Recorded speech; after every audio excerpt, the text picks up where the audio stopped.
Well, welcome to Touched by Grace. I'm here with my new friends, Earl and Carla Erskine, and we're going to talk about how Jesus has touched you by his grace, and just looking forward to hearing your story. Everybody has a unique story, and they do. It's fun to hear all the nuances and how the Lord works through the years, and sometimes suddenly and powerfully, or over months, and however that works out. And so as we begin, we just want to get a little background and get kind of a point of reference. And did both of you grow up in Utah or in the Salt Lake area? Go ahead, Carla. Oh, yes, we did.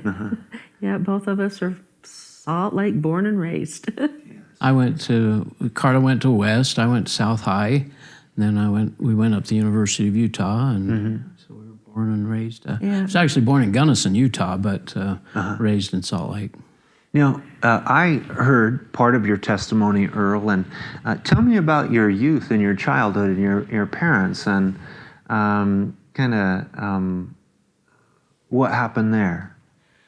Well, I was the oldest of five. I have four younger sisters, and early on in our life, about the time I was 12, my father died of a kidney disease, nephritis, I guess they called it then. I don't know what they call it now.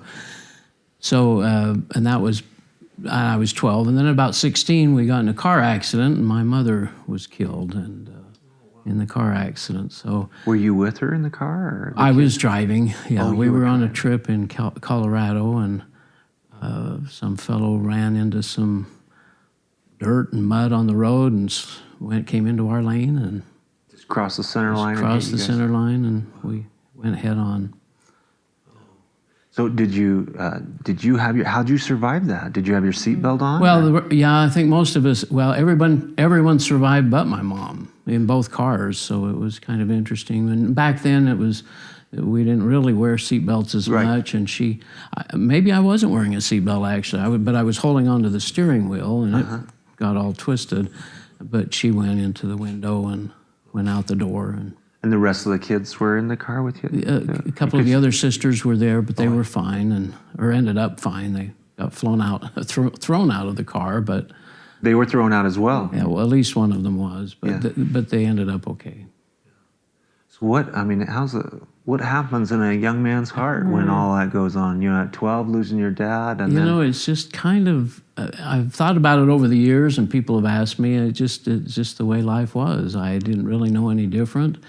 One thing that has impacted me maybe a little bit is that they died in their 30s, and I kept expecting that was probably my life. So to get to 65 is kind of a surprise to me. But So who took you on then? Were you adopted? Did family? the family kind of split up. We tried to stay together for a while, but that really didn't work out. And so some of the kids went to different locations, and we ended up, I was a senior in high school at that point, and so I ended up with an uncle, an aunt and an uncle, and they're the ones that kind of supported me and helped me go on my Mormon mission to Denmark. And Now, were your mom and dad very active LDS in practicing? they were both, Mom was very active. She was in a wheelchair. She had muscular dystrophy, so we pushed her off to church, we all went to church every week, and so she was very active. Dad wasn't as active, and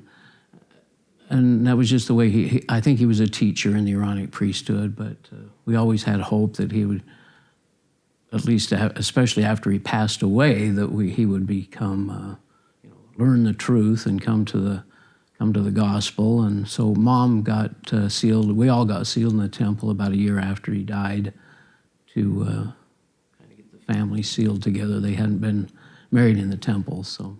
I see. Yeah. So were your folks Temple Mormons, are very active, Carla? Yes, growing up, they were all through their lives, and their parents came here from Denmark and Sweden because of the church. And my mother was more active than my father. They knew each other since elementary. And then when they started dating, they were 19 and 20, and at 20, they married in the Salt Lake Temple. Okay. And so they immigrated from, did you say? My grandparents Oh, did. your Yeah, grandparents, okay. yeah. My mom's family immigrated here. Oh, and my dad's too, from Europe. And then you went on your mission to, did you say Denmark? Yeah. You didn't meet, I mean, that had nothing to do with, I mean, it's coming from different places. Yeah. Well, we were in the Rose Park area in Salt Lake. That's where my aunt and uncle lived, and Carla lived there as well. And she knew my cousin. They went to school together, but we really didn't. I guess we saw each other once before my mission, but I don't remember it. But we did meet in MN and Gleaners after my mission, and It's like young adults now. I see. The Gleaners are the young adults. Yeah. Okay. so that's when we started dating and got married. So tell me about the preparation to head towards the mission. Were you already in the Aaronic priesthood, the Melchizedek, and then before you were... Before I went on the Yes. mission. Yeah, I was just active all the time. So I was a scout and went to seminary. In fact, I ended up taking like a 5th-year seminary because I had friends that were a year younger. So I took early morning twice, plus my regular seminary. And I guess I'd always had 2 goals, well, 3 goals, many goals, I suppose. But one was to go to the University of Utah, or to graduate from college, and one to go on a mission, and one to get married in the temple. So that was my goal. I just never really thought of not ever going on a mission. So it was just always to do. Explain that process. What was it like? The mission preparation, and while you were on the mission, sharing the Mormon gospel door to door in Denmark. Tell me what that was like. Well, in some ways, I feel very naive in life. So I don't know. I wasn't overly sophisticated, even as far as the gospel was. Well, I shouldn't say it that way. I just kind of went through. I knew that's what I wanted to do, so I just went on a mission. But as far as any preparation, particularly other than just going through the process of going on a mission. Now, Denmark is a very Lutheran country, and 97% are Lutheran, so it's a lot of, for the Mormon missionaries, it's a lot of just knocking on doors and being told that we're not interested. So that was the process there.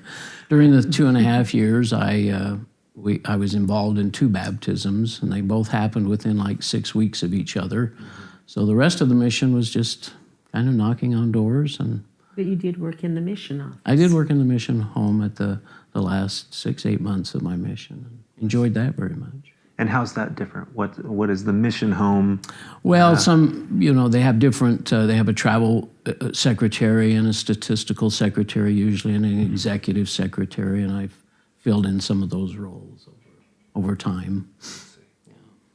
And so, did you go on a mission? Especially at your age, it wasn't as common. It's a little more common now for the girls to go on a mission, but in that era, it wasn't so much so. It wasn't. Yeah. You graduated from high school and married a returned missionary. That's right. That was the goal. was the goal. I mean, you know what? I don't feel like the girls, their goal was to marry a returned missionary.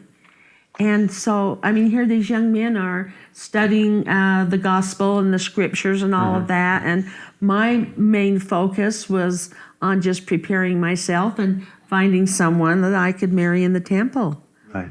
That was So uppermost in my mind. having your eye on those returned missionaries, all those welcome home, Elder Erskine. Yeah. Yeah. I will say one thing, that I did have a very strong testimony of the gospel. When I was a priest, the full-time missionaries came and presented the flannel board picture story of Joseph Smith, and I had a burning that pretty undeniable at that point, that I knew the gospel was true, and Joseph Smith was a prophet of Joseph Smith God. was a prophet, and I bore that testimony very strongly for many years and throughout my mission.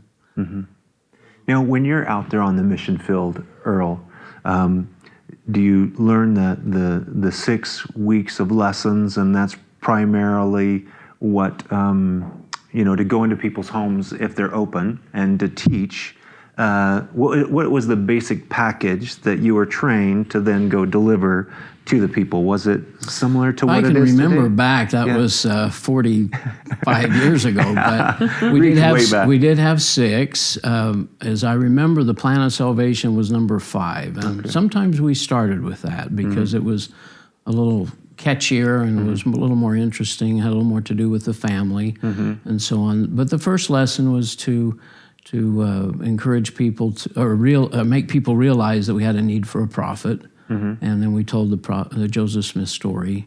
And the second lesson was the Book of Mormon. So sometimes we started with that one.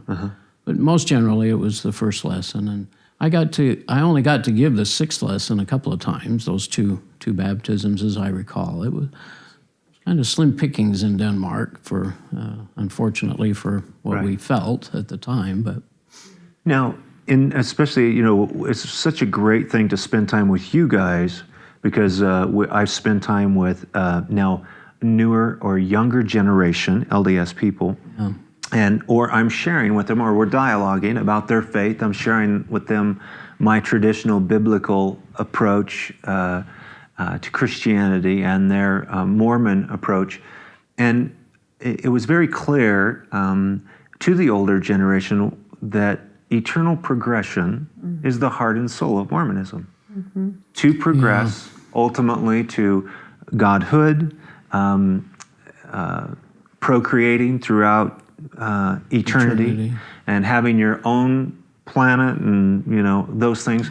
Tell me that the clarity for the two of you about those issues, and because I'll talk to people today and I'll say, well, the heart and soul of Mormonism is eternal progression, that you can become. They go, oh no, we don't believe that. And it's very strong that whether they're just uninformed, there's many, just like in the Christian church, there's a lot of people that don't know what they believe. But in the LDS church, so kind of talk about that for a few moments, your understanding, and then maybe what you even have seen in the last 10 years of the church. Any thoughts? Well, I mean, for the people that you've interviewed to say, well, we, don't teach that or know about that, that really is strange to me, because that's how I grew up.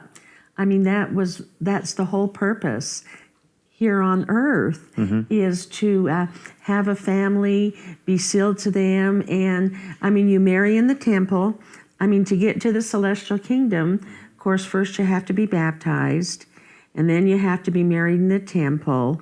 Now, if you're not married and you're a single woman, you can still go to the celestial kingdom, but you can never reach the highest degree of the celestial kingdom because you haven't been married. But the idea is to reach the highest degree of the celestial kingdom. I believe it, that you've earned it at the time that you die.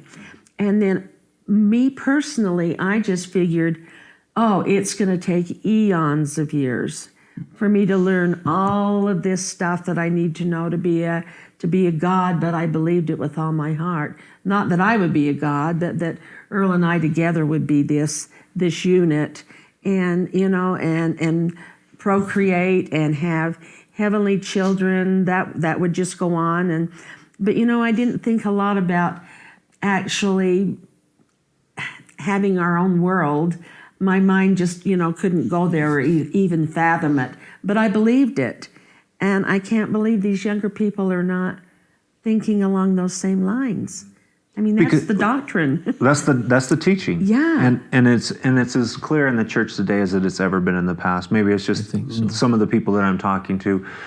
Some people are just they're not very active, so they're not as informed. Maybe that's the point. Earl, what's your perspective? To jump in, first of all, I guess I don't want to jump too fast into our Christian walk now. Right. Okay. Yeah. So I'm We'll still get there. thinking like a Latter-day Saint. But one of the things that struck me now later on, and it did in the last 10 years as a active Latter-day Saint, was that I really didn't spend much time preaching Jesus out there in the church. Even though we were the Church of Jesus Christ of Latter-day Saints, I really don't think, other than the fact that he appears to Joseph Smith in that first lesson in the missionaries, I don't think we really talked about Jesus until probably the third lesson or So we really were focusing on Joseph Smith and the Book of Mormon. And I realized years later that I didn't spend much time bearing my testimony about Jesus. I'm sure he was always included whenever I bore a testimony, but my focus wasn't on sharing the story of Jesus at all on a mission. We weren't preaching Jesus Christ on the mission. You're preaching Joseph Smith. Yeah, and the Book of Mormon. And family. And the family and the plan of And that's really salvation. the hook, isn't it? It The is. strength of the family. Hey, we're pro-family. That's it. Don't you want a better family? And I don't know a family that doesn't want a better family that I've ever met. But just let's back up just for a second. What Carla was sharing about the clarity of eternal progression, and also how because it is the highest level, right? So that's where you're going, and the God that the LDS people would serve today is just an exalted man, because at one time he was just like you. Yeah, it's kind of in some respects, it's a very impersonal situation, because it's God is just a former man, and I never really thought of him as a sinful man until more recently. But that is one of the other things, that this was probably or could have been an individual who lived on an earth, who sinned and did those kinds of things, rather than being an almighty God who is all-powerful and has always been God, that he was once on a planet and that he went through the process and was a sinful person, and of many kinds of sins he could have committed. Right. But that was our goal, was we believed that, and went into the process with the idea that we put polygamy on the shelf, right? She always knew she had the right of first refusal, so we put polygamy on the shelf. But We really did. I mean, we Was that figured, something we that- figured we'd understand that later. Oh, I see.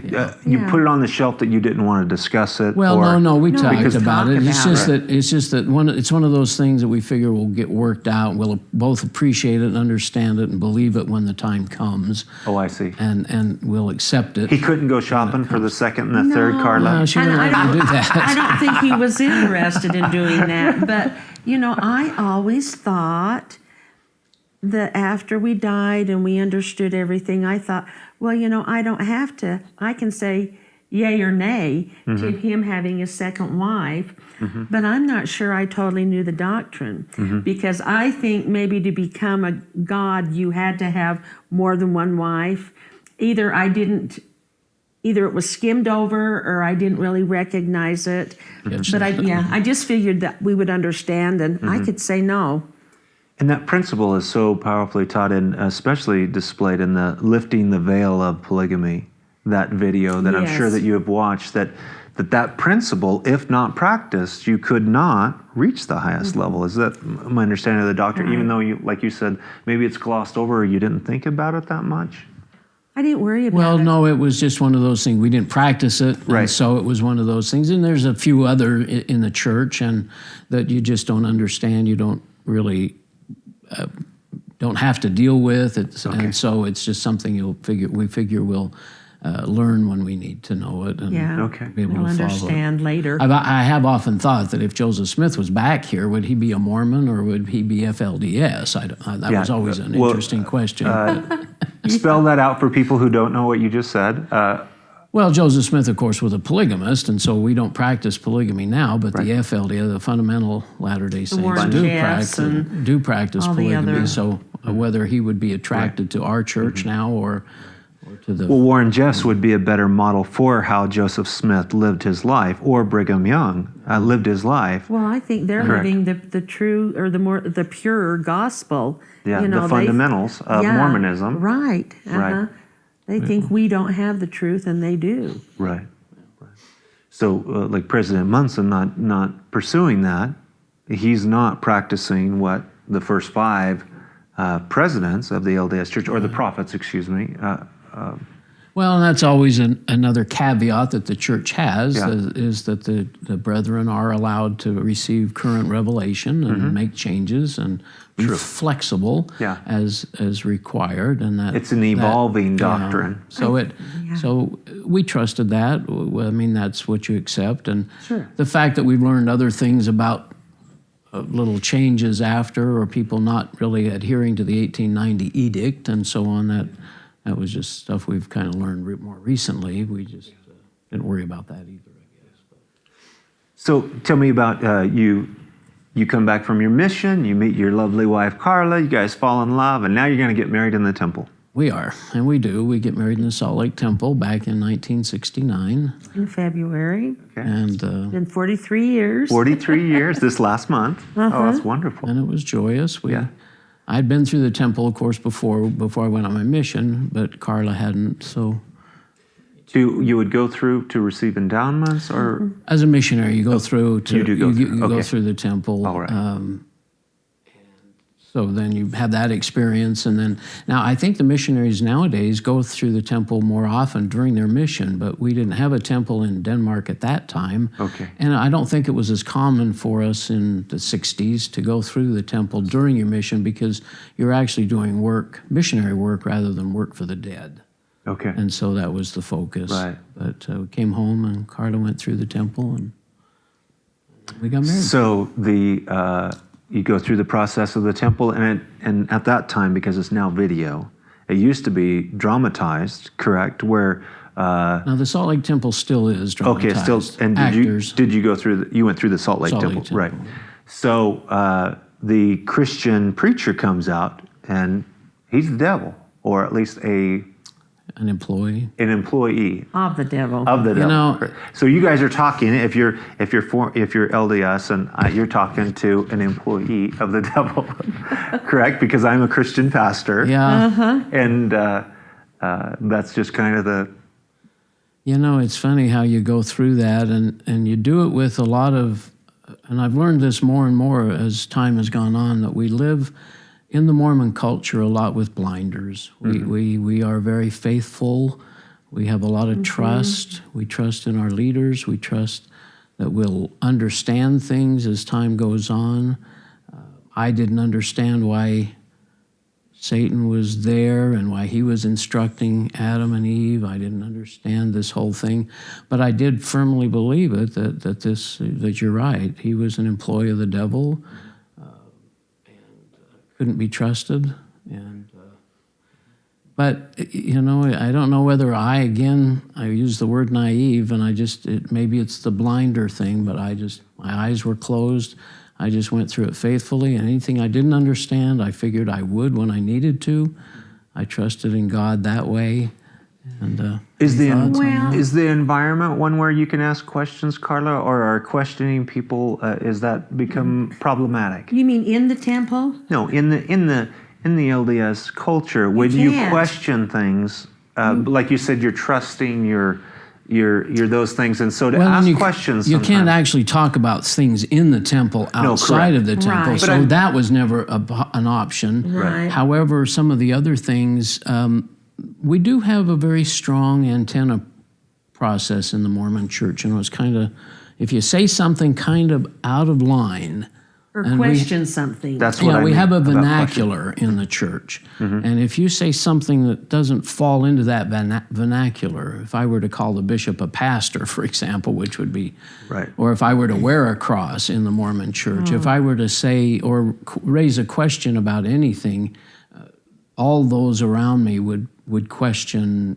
ooh, Earl, what's wrong he with thinking Earl? about? What's going Yeah. on there? There's something wrong there. And it would probably be reported to the bishop, and the bishop would call. Well, you it in depends and say, on "Hey, how what's going flagrant, on?" but it would be a discussion, probably. Of course, the women talked about polygamy, but they joked about it. You know, it was just, oh, we can't believe that. And, you know, they just tried to ignore it, you know, that way. But we're just trusting. I did want to say one thing back about the temple.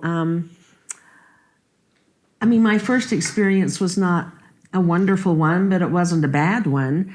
But I'll tell you why it was easy for me to go through the temple was because of the trust I had in my parents, and my mom had been there with me, and my grandma. You figured if they're going, Yeah, and they loved me, and they wouldn't have me do anything that wasn't, of God or what we were supposed to be doing. So I had such trust in them that even though I didn't understand the temple ceremony, it was explained to me that the more I went, the more I would learn, the more I would understand. But just having my family around me in the temple and just knowing that this was the right thing made it easy for me. I don't know about some of these converts that go through what they experience. Tell me about that. How strong one of the things that when I dialogue with those who are Mormon, and if they ask me why I'm not LDS, and if I give a couple of reasons, I start with eternal progression, that I believe the Bible teaches a different, a God that is transcendent above all those things, not one that evolved in things, is when I say something that has nothing to do with challenging family relationships, if I say anything that would challenge the belief system of the Mormon Church, what happens is immediately, rather than talking about church doctrine, they'll usually say, well, my parents. The two are there's such a family culture. Definitely. That is just integrated when you're second, third generation, fourth, fifth generation, depending on what that is, isn't there? Yeah, we were both multi-generational Mormons. My family came over from Scotland and other places, and we're all converted to the church and came over. So we had that long history and a lot of trust. He had handcart history in his family. So. But again, it's just that kind of a thing. Things you don't understand, you do trust, and if you have a family that's active, you just kind of follow along and bear your testimony as you are expected to, and kind of play the game until you learn and have your own testimony. You're kind of relying on others. Now, if you went back through, because you could go back through as a companion with someone through the sealing in the temple and marriage, and they changed the temple ceremony. The temple ceremony, and but once again, there's just a fluid movement in the Mormon Church. So you don't think anything about such things? Well, we do think about it. That was one thing that I believe that changed around 1990. And it did affect me. I thought about that quite a bit. I just figured, it's funny. I thought, well, God's going to have his angels, because the reason that you're given these little, I guess I can say signs and tokens, the things that you're passing through there in the temple. Through the veil. And all the process. Okay, the whole process. Is really, the idea is to be able to pass by these sentinels or whatever to get to God. And I just figured that God would, now these people went through before 1990, so they're going to show you this stuff. And the people that went through after 1990, they're going to show you this stuff. So they'll just find me on the list and say, now he's got the old stuff, and he's got the new grandfather stuff. Claus did.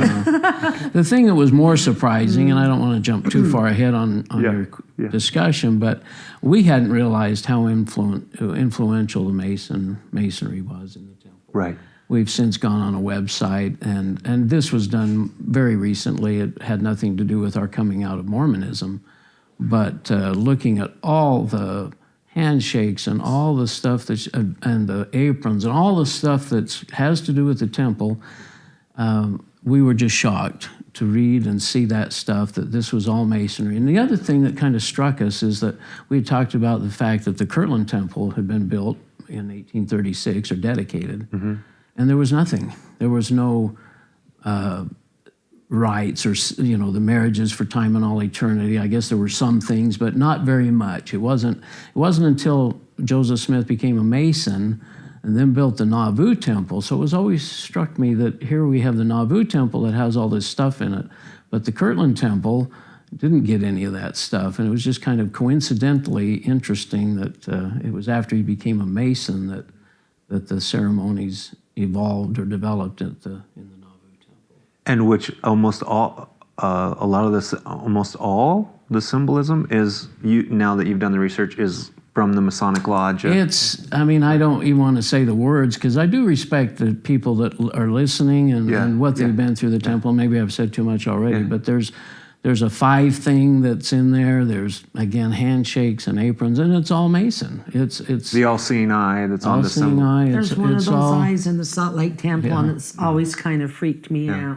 This eye. It's just so, one, you can kind of step back, and we'll get into that discussion a little bit, but you'd look at it a little differently and a little more objectively and a little more carefully. Think about There's another big change there in the 70s, 1978. Tell me about how that, just, when that changed. But once again, you're in a fluid movement of they can have revelation. And do you have any thoughts on that? Well, I just remember where we were. Earl had been auditing a credit union over in Vernal and had taken me and the kids with. Sometimes he'd do that if it was a couple days. And we were on our way home traveling back to Salt Lake when the announcement came. And we were so thrilled. Yeah, I cried. I thought it was just the most wonderful thing because it was one of the signs of the times. When I was young growing up, we'd always list these signs of the times, and things that were going to happen. Yeah.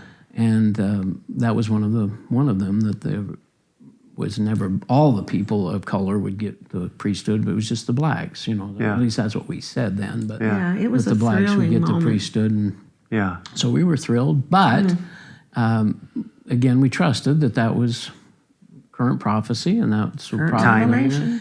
Current. And most of us, again, were blind in our knowledge, and facts kind of hit us the side of the head later, maybe, and we learned that there were problems in Brazil identifying who was black and who was white, and so there was that problem. And I think there were some other political issues that President Kimball was probably dealing with, that he had to, plus we had gone through now the 50s and 60s where the blacks had finally gotten to be able to vote and sit in the bus and the civil rights movement. So my own thinking is that I'm glad the church didn't have to bend back in the 60s, the 64 civil rights and all that stuff. They didn't do that then. They waited till 1978. They took their time. They did it when it was appropriate. But I still see now that it was a lot of pressure to make those changes. Political. Yeah, political change that affects prophetic. Very convenient. Convenient. It's convenient now. When we went through it, it was joyous. It was a prophet receiving current revelation. Right. So, I understand. And because that's just the mindset that it's current revelation, and that's fine. I never felt I was better than a black person, and we had a few people that joined the church, and I kept looking at them every time. How can they keep coming to church? Looking to see if their skin was getting lighter. I was convinced as a teenager, look, their skin's lightening up. Because they're cursed by God. In the Book of Mormon, it talks about that. When you're cursed, or the Lamanites would get a whiter skin as they were good people, and then they would get darker as they got bad. Oh, wow. So what happened? You get tans in the summer? You get, there's a lot of things. Actually has never worked out that way physically, so I don't know how that worked out in the Book of Mormon. But, but that is the teaching. That is the history in the background. Yeah. So let's move ahead. You're sealed in the temple. You begin to have kids. You've got 4 children. Is that right? Yeah. And what are their ages, Carla? I always ask Mom. Okay. Oh no, he probably knows. He probably knows the ages better. Todd is. You don't need to say names. All right. He'll be 42. Yeah, 42, 40, 38, and 36. Okay. Well, once I get the first one, I would have known. That was the next thing. Once I got home from my mission, it was the next thing to do was to get married in the temple and to get going. And after it was within about a year after we got married that we had Todd, and then now we've said his name. Yeah. But then we had our the other 3 right after, and so 2 boys, 2 girls, or 3 boys and a girl. Okay. Now, did they all grew up in the church? Did they all go on missions?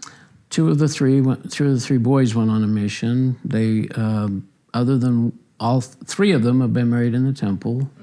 Jennifer waited for her missionary and married him when he got home. So he's a returned missionary, and so he was. Well, yeah.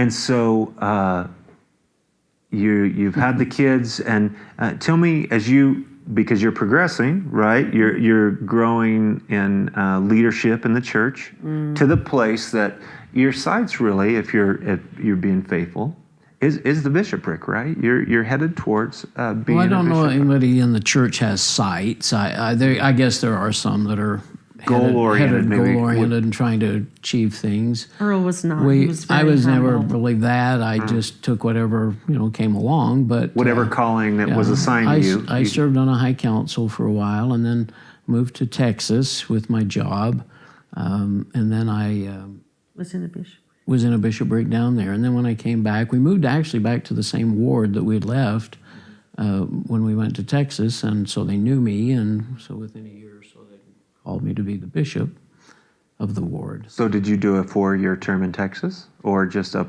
We were only down there about a year and a half, 2 years. And so I that's was how long only you a served. bishopric. But it was interesting, and I, of course, felt like God was inspired there, leading me along, because I wouldn't have had an opportunity. I'd had the high council experience, but I wouldn't have had a bishopric experience staying in the same ward. So I felt like moving to Texas, I got that bishopric experience, and so it would be easier, or I guess that's part of the God resume inspired. to get me to be called as the bishop. Now, what's it like to move from Salt Lake, Utah, born and raised, and be dropped into the Bible Belt in Texas? Well, you know, when you mention family and culture and everything, we're a very locked local group. We didn't reach out much.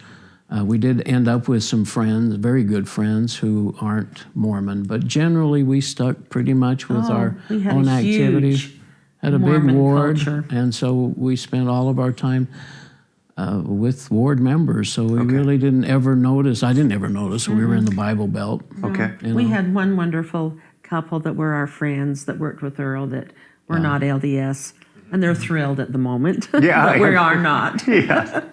Were they Christians? Yes. Uh-huh. Okay. So the kids are growing up, and their dad's the bishop. That's That's back here in Salt Lake. Okay. Or back in Salt Lake, and so we had it was a wonderful time to be a bishop, because I had kids in primary and in the youth program, and we were just a little model Latter-day Saint family. Yeah. Carla was we're all very in active. charge of, or if you're the bishop's wife, are you in charge of Relief Society, or you're just I was doesn't a work that Usually way? not. primary not. president. It's too much. Yeah, primary president, and taught Relief Society, the spiritual lesson once a month in Relief Society. And I think those were my main ones. The thing that I've always been amazed at is the incredible organization of the LDS Church. Very, very organized, very together in that regard. They are. Yeah, I've heard it said that if you wanted to cross the desert, you'd want to do it with the Mormon Church. It's organized, it's set up, there are people there, and they respond quickly to disasters. It's a model organization. It There's is. no question. Yeah. Such a feel-good, wonderful place to raise your children, Yeah. unfortunately. And so we move ahead. So you served in Texas. You served as a bishop in your ward, your home ward, basically moving back there. And then there's some time off, and because you served a third term in that same ward. A third term, I'm sorry. As a bishop, or I was just in the bishopric in the newer ward that we live in now. the newer we're ward. in. Yeah, Okay. I served as a counselor for 4 years there as a counselor to a very fine man, and enjoyed that experience. Okay. And then after that, I was in this new ward. I was the gospel doctrine teacher for like 4 years. Okay. This And has been about 10 years, yeah. so now we move up to it's 2005, and President Hinckley Yes, it is. gives an exhortation to the church. Yeah. And tell us about that and how that hit you, and what began to come out of that. Well, being a faithful Latter-day Saint, I picked up my Book of Mormon like he asked us to, or challenged us to, in the fall of 2005, and I started reading the Book of Mormon, and I got through it in about by November or so. And I don't remember where we picked it up, but I think we took our one son back to Missouri and Liberty Jail and stuff, and I think that's when I picked up this old 1830 copy of the Book of Mormon. It's not an original, obviously, but it's a copy. And I thought, it might be kind of interesting. I knew it didn't have any chapters and verses, and it's in a novel form. And so I thought, I'll just pick that up and blast through that before the end of the year, and I'll get the Book of Mormon read twice, get extra blessings or something. Yeah. But immediately, I noted about 1 Nephi 11 and chapter 11 and chapter 13, I see these differences in the wording. Mm-hmm. And I had always been taught that the Book of Mormon was translated word for word by the power of God. Joseph couldn't move from one word to the other without changing it, or without making sure it was right before he could move on. Okay. And so it kind of shocked me. And these were pretty significant. I can repeat those or so, but I don't, if you want me to. But yeah, go ahead. Well, I can't, again, it's chapters 11 and 13 as I recall, but in the one it says that Mary is the mother of God. That's what it says in our 1830 version. And now it says Mary's the mother of the Son of God. And it says in other place in chapter 13 about Jesus being the everlasting Father. And in our current Book of Mormon, it says Jesus is the Son of the everlasting Father. And that's repeated a couple of times. Well, that got me thinking, and I don't know how far you want me to carry that if you've got another question in there, but I can keep going for a minute. Yeah, go ahead. I want you to. Well, so this was the process of me, and I've tried to share this kind of concept with people, is that this didn't, obviously just right then I didn't say, oh, well, the church isn't true. Right. It was a process. It was a long process, and it actually ended up to be about a 5-year process. And not very much happened in 2006, really, other than just thinking, well, that's odd. That's really strange, but I'll understand it later and so on. But I prayed about it, I thought about it, and then I started running across things that are in the Book of Mormon now, in Mosiah 15, 1 through 5, and in Alma chapter 11, where, if you saw the video, it has this little discussion between Zezrom and Amulek, and he's taught, is there more than one God? No. Is Jesus the everlasting Father? Yes. So it started me thinking, well, if these things are true, what does this do for Joseph's 1820 experience when he says he saw the Father and the Son? Because he's basically telling us in the Book of Mormon that there is only one God. And he's saying that Jesus was in the bosom of the Father, but he was the Son because he was in the flesh, because he was in flesh. So again, that just started me thinking and looking and mulling over, trying to figure out. I wasn't trying to prove the church false. I was just trying to understand what this problem was. And then jumping forward just a little bit, I thought, well, I know, see what else did Joseph write about during that time frame. And the other thing I knew that he had, of course, written the Pearl of Great Price, the first vision, and I noticed that was 1838. So I thought, well, is there an earlier version of the first vision? What did he say back in 1830, 32? Yeah. And then I found out that a BYU professor had found a handwritten by Joseph Smith in 1832 a version of the first vision. In fact, the very first one that anyone has ever seen in 1832. And all it says is that he saw the Lord. Again, one God. Then, well, that added to my confusion. Then I go to the Lectures of Faith. Now, this was in the Doctrine and Covenants until 1921 or something. And in there, he says in Lesson 5, Lecture 5, that God's a spirit, and that Jesus has the tabernacle, that he and the God and the Holy Spirit are one. And it just added to my confusion because, again, this was an 1832 kind of a thing. And which sounds like a description of the Trinity or the triune Exactly. God of the Christian So the more I perspective. mulled over this and thought about it, prayed about it, fasted, we went to the temple, it finally came clear to me that there was something wrong. Again, each individually, you take them kind of on faith, and again, the blinders, but I started thinking of putting all this stuff together, the same similar dates.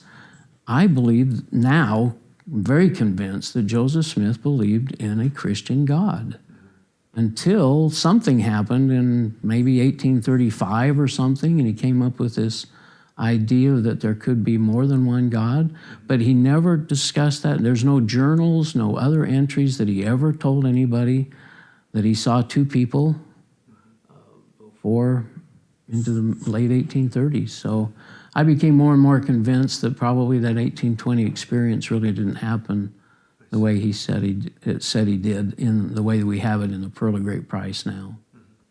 Carla, did you see Earl going through what was going on? You're observing somebody that's having some questions. He's struggling with things. I had no idea what was going on, but I thought, because he did not share, but I thought there's something wrong with Earl. He just, I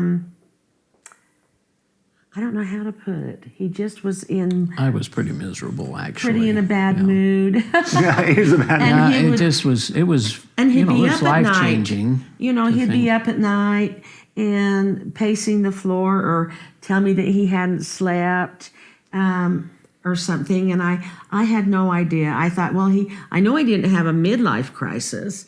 Maybe he's having an old man crisis, but he's not that old.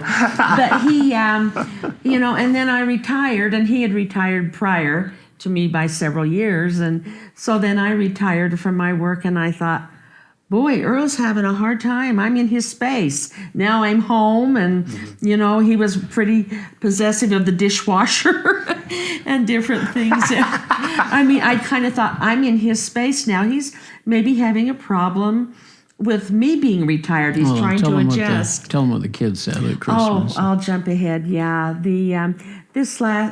this Christmas, but the Christmas before this one, the kids came up from Phoenix, and Earl was so ornery on that trip that they were here, and it just broke my heart. My little grandson said, he was 8 or 9 at the time, I think. He says, "Dad, I don't think Grandpa likes us." And my boys were saying, "Mom, what is the matter with Dad?" They just couldn't understand it. And I had asked Earl last fall, I said, "Earl, you're not bearing your testimony in fast and testimony meeting anymore. I felt like he was kind of moving. I never felt like he lost his testimony, but I thought something's going on, and I don't know, it's just really difficult." And he said, "Well, I'm bearing my testimony when I teach the gospel doctrine class. I bear my testimony about the lesson." And that still didn't satisfy me, but I just knew something was wrong. And he just really seemed out of sorts for the last how year long? or two. A year or or a couple of years. Couple of years. It got worse toward the end of 2010. Yeah. Okay. 2010. But then Carla, she's a little pesterer, and so as she was wont to do, she'd say, "Well, okay, tell me what's wrong," and so because she eventually learned that something was wrong, but she didn't know what it was. She didn't know what it was. But anyway, so finally in about February, just a year ago, she cornered me finally, and she said, "Okay, I got to know what's wrong. You're going to tell me today? You're going to tell me tomorrow?" Or Well, so I've been finally, doing that for about 6 months, Yeah. and he finally said, "Carla, I don't want to tell you, it's life-altering." And I thought, what could be life-altering? I never thought it was a testimony. So anyway, we finally sat down on the couch one morning, and I started sharing and told her that I had these questions about Joseph and had finally come to a conclusion. And it was the first time I'd really ever verbalized what I've been thinking all this time. Because again, as we mentioned, I really couldn't bring anything up at high priest group meeting or... Who are you going to talk to? Yeah, who am I going to talk to? And I just didn't have anybody to share with, and it seemed so logical and so factual. It seemed like it was irrefutable. And Carla's reaction actually ended up being the reaction I had expected. She would be shocked and very upset. And then after I showed her the stuff, in about 6-8 weeks, she'd learn exactly what I'd learned, what I've said here about Joseph and these things, the lectures of faith, none of it anti-Mormon at all. And it was just, I really believe You God... were using the historical documents to look at these things. And I really believe God worked with me the only way he could. I believe he just gave me a little tidbit, and I got to think about it for a few months. gave me another little tidbit and thought about that and then finally put all this stuff together and just came to those conclusions. And gratefully, Carla, after I showed her all this stuff, I'm so grateful that she was willing to accept. And but I thought that's what was going to happen every time I told the story, because here I've been this kind of a model Mormon and a good guy, and the people that know me respect me, I think, and I've always been trustworthy and upright and never been a big sinner kind of a person. And I just figured everybody was going to be shocked, but I thought they was going to, well, Earl, tell me what you found. I didn't do that at first. Well, no, but she did eventually, thank goodness. But I thought that, well, tell me what you found. What did you find? This must be really something, because you're excited about it and it's new, and what is it that you found? And boy, I didn't get any of that, or very little of that. Nobody wants to hear a thing. They don't want to hear that the Book of Abraham doesn't have anything to do, or the plates and the facsimiles don't have anything, or the papyri, don't have anything to do with the Book of Abraham. Yeah. They don't want to know about masonry in the temple. They don't want to know about changes in the Book of Mormon. So, Let's talk about the Book of Abraham just for a second, just because you mentioned it. What it is proposed that it says, or that as Joseph Smith translated it, but what it indeed, in fact, having been found is.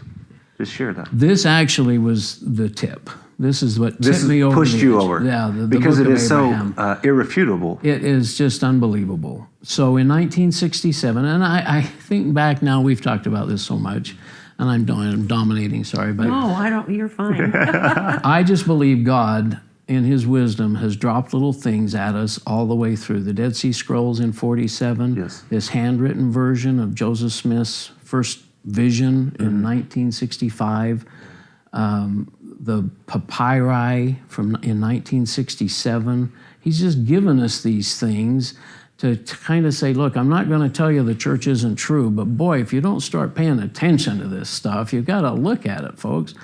So anyway, this 1967, we find the papyri that we thought was burned in the Chicago fire. I think that was the rumor, or the thinking all these years.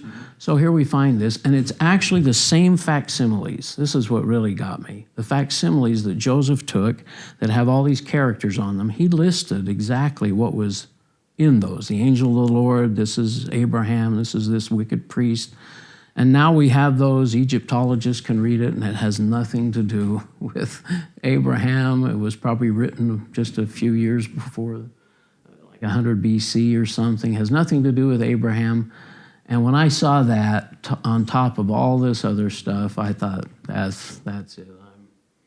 I'm pretty well convinced. But in fact, it is just an Egyptian burial It's rite. a burial text, which is Burial what text. you'd expect to find in a mummy, Correct. you know. Correct. And why Abraham would have any writing in a mummy in Egypt in the first place, since after they left Jerusalem, it just was so, or after they left Egypt, Right. it just seemed so odd. And now, of course, there's so many other things that have come forward to help So convince me. But the Dead Sea Scrolls and the Book of Isaiah and well, and Joseph Smith, translated the book of the Bible, or at least did a lot of work in the Bible, and claimed to be receiving revelation and making it more correct, because all the plain and precious things had been taken lost. out. Right.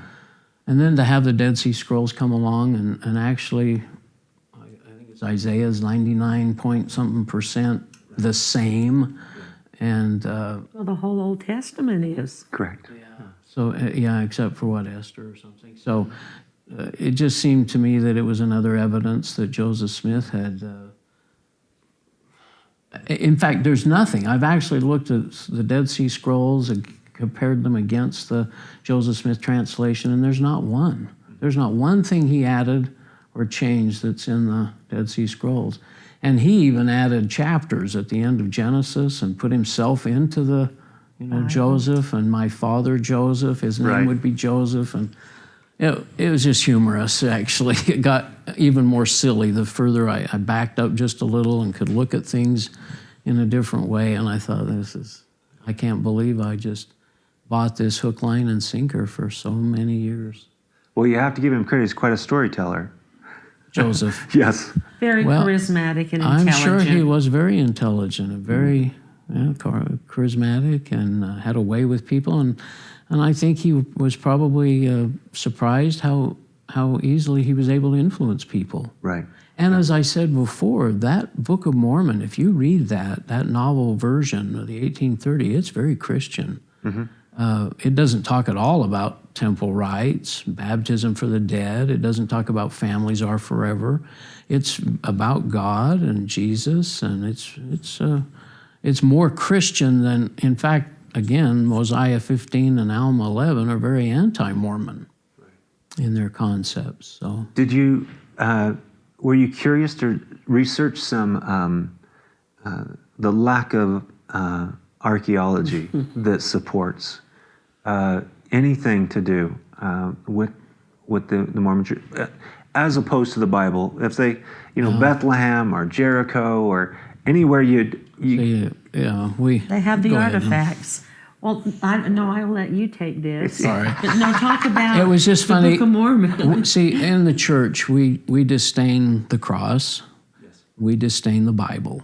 In the sense that it's only translated, as far as not it's trustworthy. translated correctly. You can't trust we it really from the don't Mormon trust it. perspective. And what's interesting is that we pull out scriptures to support our doctrine and a discussion. So it's not that we don't use the Bible, but they're very selective. Now we've spent a little more time with some of these scriptures that we use all the time out of the Bible from the Mormon Church, and realize that in context, they really have very little to do With the the chapter way, they're in. the sticks of Joseph and Ephraim. of And, Joseph, yeah. I mean, that's ridiculous in Ezekiel 37 if you read about that, bringing these two nations together. And the baptism for the dead is in a chapter on resurrection. Right. And Paul's only posing the question, well, why are you doing this if you don't believe in? Correct. He's not preaching it or teaching it, and it's the only place in the whole Bible it's mentioned.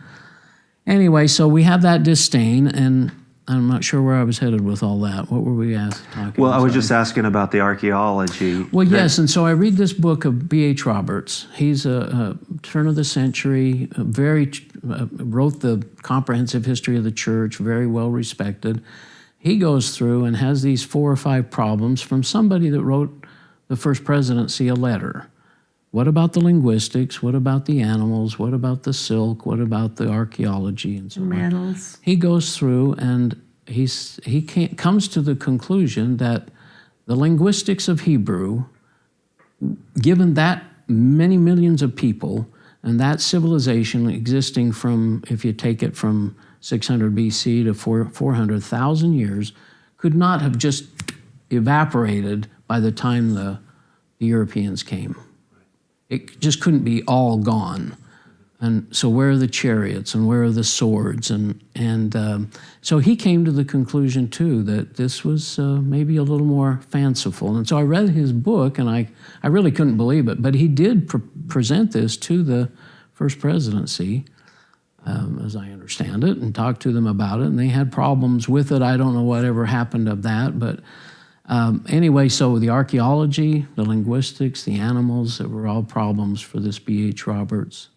Again, not an anti-Mormon. He stayed in good standing with the church. He did. Yeah. And there is evidence that he still maintained a testimony of the Book of Mormon throughout, except that he had these definite questions. But I'm not sure I don't know what he had, I don't know what DNA would have done for him, because I think DNA would have maybe pushed him over the edge, but Right. Yeah. the lack of DNA support. But you're right. Now in our Christian walk, we love the Bible. There's evidence for it. Linguistics for it. There's linguistics. I mean, everything. and the scriptures that we read now are in context, and they actually mean something. And the blinders are off a little bit when it talks about grace and being able to be saved without works. We actually believe that. Yeah. And that God's So done share with everything me, there's for a us. disdain there as well. I'm sorry? There's a disdain there as well from the Mormon church Well, about... it's about Jesus Yeah. and the grace. Yeah. Do you want to hit that one a little? Sorry. Well, no, that's okay. I'm not sure I can say it as well as you can. Oh, I'm not. But, I don't know where you want me to start. Well, I mean, Well, just just that simple one of contrast the that when we things- talk about grace to our LDS neighbors, yeah. it's Well, one of the things, of course, is that we in the LDS Church, the Book of Mormon teaches that we're saved by grace Right. after you've done everything. all we can After do. all we can do. Yeah. Right. But, I would just sit at home and think, how on earth can I do these things? And I thought, I'm living a terrestrial life. I'm not even going to make it to the celestial kingdom because I have all these things I have to do. Yeah, and then I'd ask her, now, we've been baptized and we've been married in the temple, so we're going to the celestial kingdom. Kind of the underlying promise is that if you get baptized and you get married in the temple, unless you really are bad, even though you may not get all your family history done and you don't go to the temple every week or month or something, and you all do your little sins and stuff, you're still going to make it. You may have to work a little harder in the celestial kingdom, but you're okay. You're going to be okay. I think that's the promise. So that's the major work. Yeah, but I never was in the convinced. temple. Yeah. Yeah. I'm sorry to interrupt. No. I just never was convinced that I was really going to be good enough to make it. I just couldn't do all the things that the church asked me to do. There was just so much, and But we trusted there was that guilt. we trusted that we'd done enough. I mean, that I think Yes, is the I had. underlying thing, is that we'd done enough at least to get into the celestial kingdom, and Okay. and then we'll do our You'll finish your work there, Then we'll because finish our work there, Yeah, and we'll I progress guess. up to the final if we didn't make it all the way to the final I want kingdom. to backtrack just for a Yeah. second, Earl. And we're talking about archaeology. We're talking about research. Well, the LDS has their farms. They have, Apologists. they're apologists that come out and say there is archaeology. There's, South America, similarities to what, How do I respond to Yeah, that? how do you respond to that? Because basically the LDS, if you get a Farms magazine, a person has a question about archaeology or proof, well, they're just given this is what our Farms experts say. I guess it gets back to being able to have this whole investigative kind of a CSI kind of a look at everything, and you've got all this stuff out there, and if you can, and they try to explain this one, and they do a little explanation over here, but if I put the whole thing together, and again, millions of people were supposed to be here on the American continent.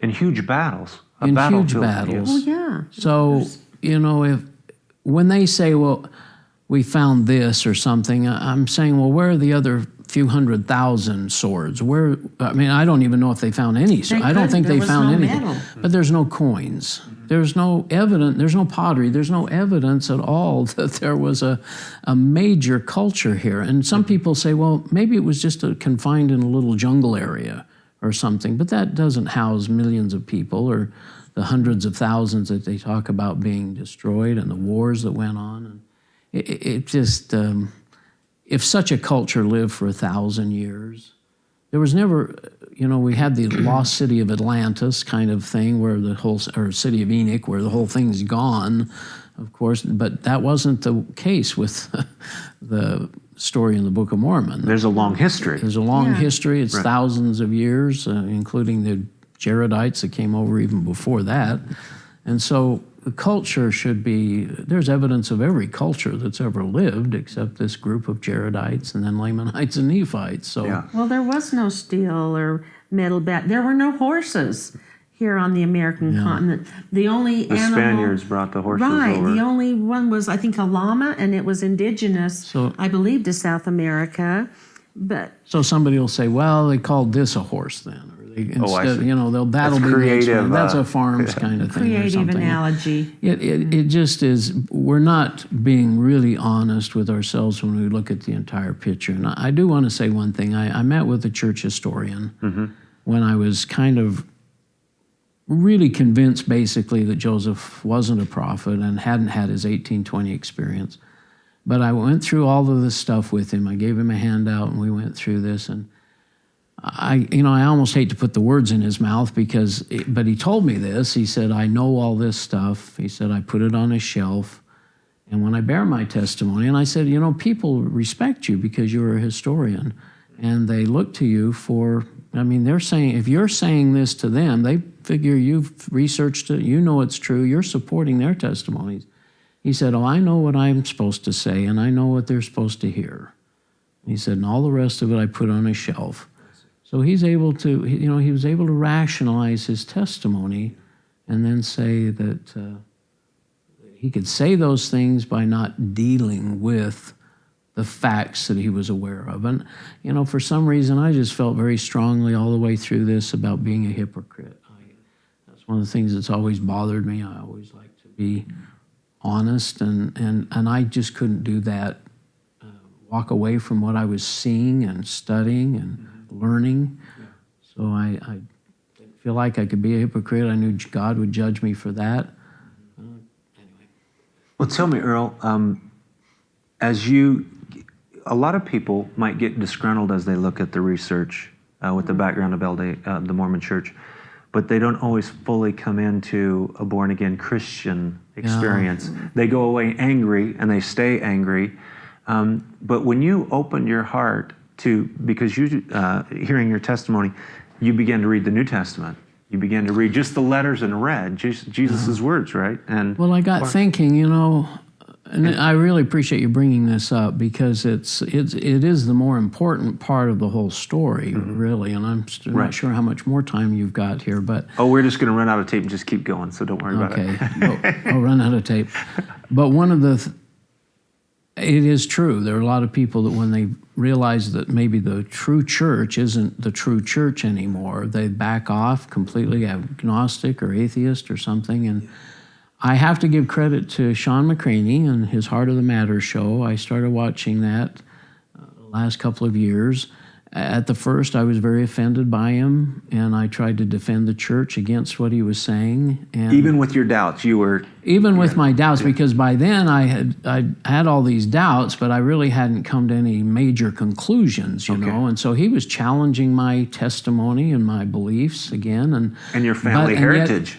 Yes. It started, what it was saying, I had supported a lot of what I knew. He was bringing things up that I hadn't. But one of his comments constantly is, please don't trust me. Open the Bible, pray to God, and ask for guidance. So I don't know. I guess I've always been a spiritual person, so to speak, and so it was never really my thought ever to abandon God. But that bridge helped me because I picked up a Bible that had just the words of Jesus, and I thought, well, what did Jesus say? My goodness, I just was so shocked. I guess I just had never looked at it quite that way. He doesn't say anything about Aaronic Melchizedek priesthood. In fact, he even says, I ordained you.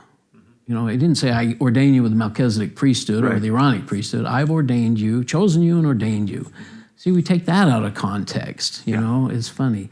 But so Jesus doesn't talk about temple marriage. He doesn't talk about baptism for the dead. He doesn't. And he says there's no marriage in heaven. No marriage. And I didn't actually pay attention to that one at that time, but I do now. But all those things, and I just thought, well, Jesus isn't telling me if this is his gospel, what's in the Bible, this other gospel stuff that Joseph added, this is his gospel. This is the gospel of Joseph Smith, not the gospel of Jesus Christ. And then since now, we've read more, and now we appreciate what Paul has to say, and that he's taught the principle of grace, and we get kind of back to that, but how we're saved by grace.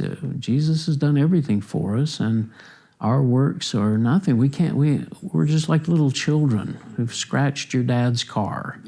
And you can't fix it. You can't demand payment. You can't I guess you can go make them do dishes for the year or something to pay back, but you have no money. You're a child.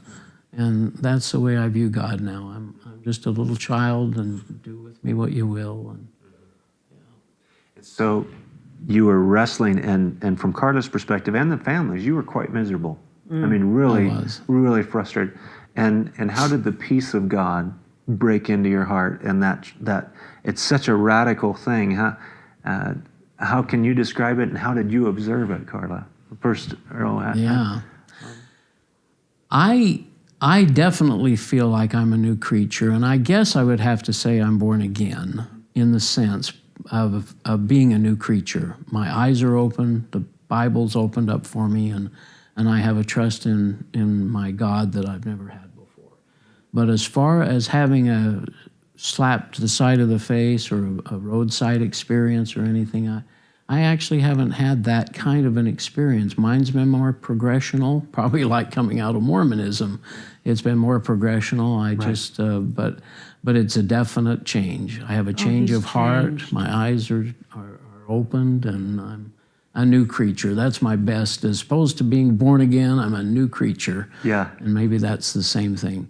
Yeah. But it's been joyful. We can't get enough of the Bible. We can't get enough of thinking about serving and doing His will. And it's not faith without works is dead, is an old cliche of the James from Mormonism. But it was always faith first, and I didn't realize that. It's faith. And then because you love, You want to do you things. want to serve God, and you want to serve your fellow man. So it's been joyful, and we've always had a good marriage. So it hasn't helped our marriage, other than, obviously it's helped the marriage in the sense that we're together, We've never been happier. but it isn't like it healed any wounds or anything in that regard. That sounds negative, doesn't it? It's just been joyful, Right.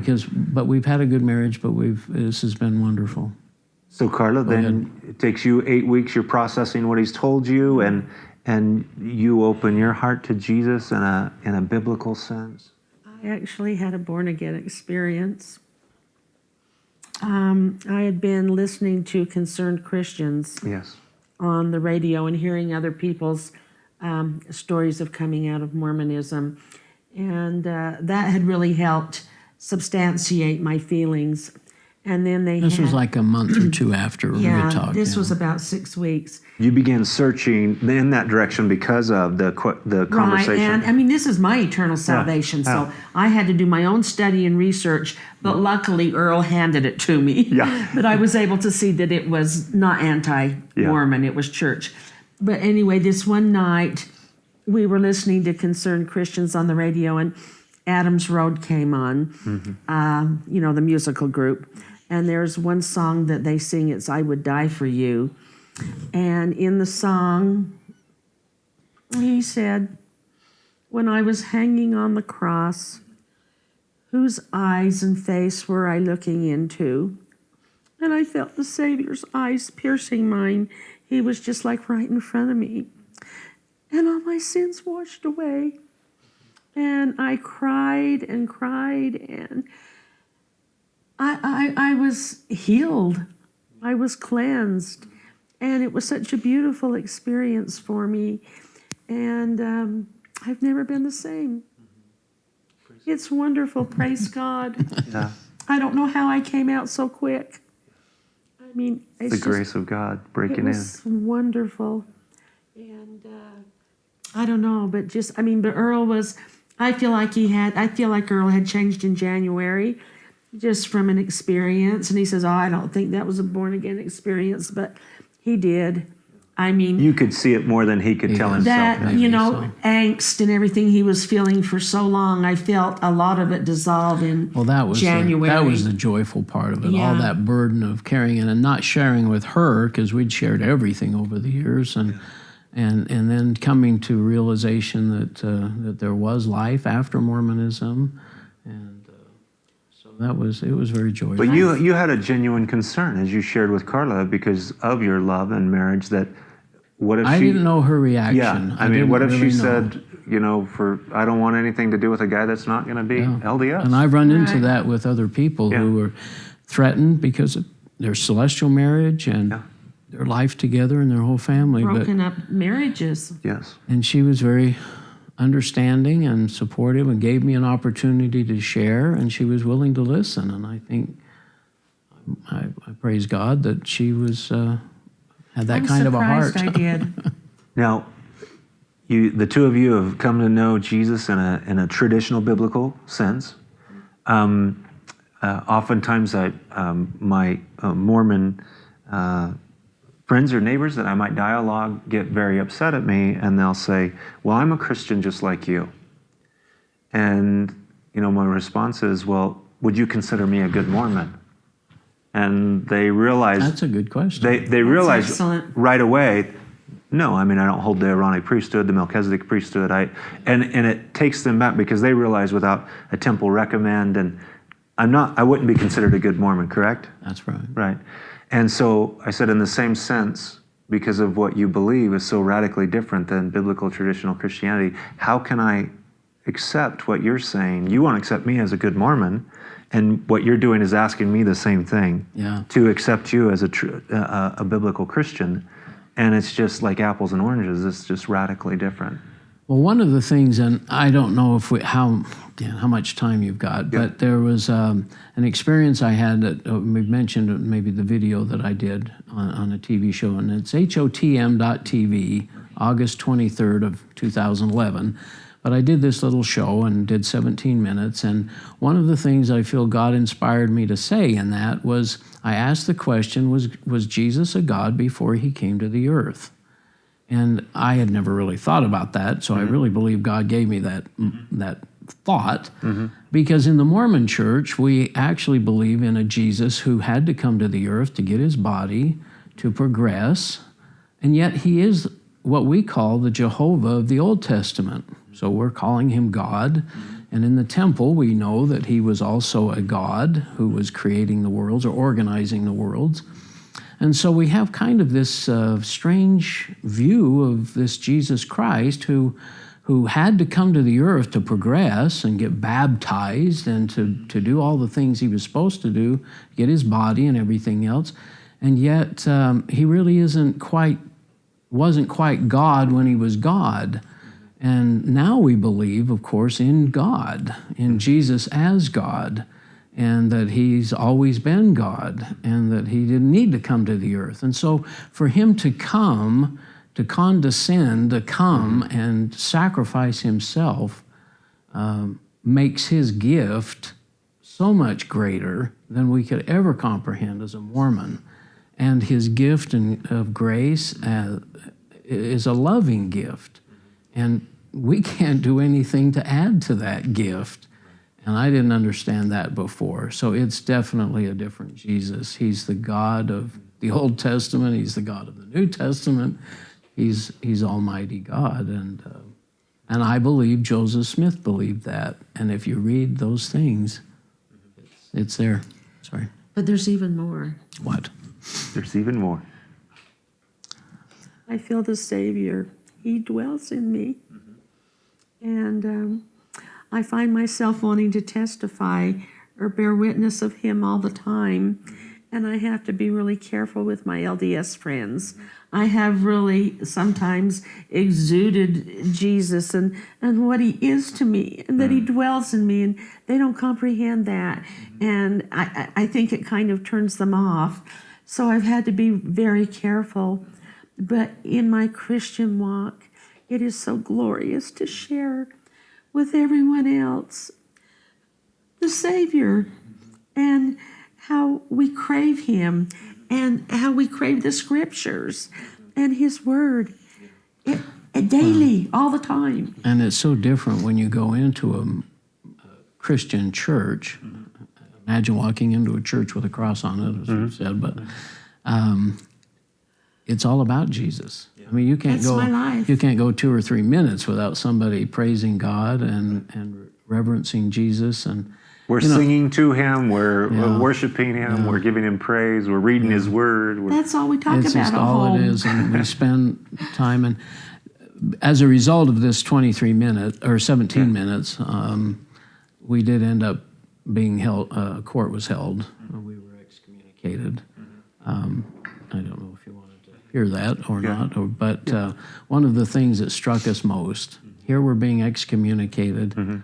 This was in November. We were being excommunicated from the Church of Jesus Christ of Latter-day Saints, and they didn't ask us one question about our relationship with Jesus. They asked me And this is just 4 months ago, Yeah. 5 months ago. Right. well, Yeah. in November. In November, okay.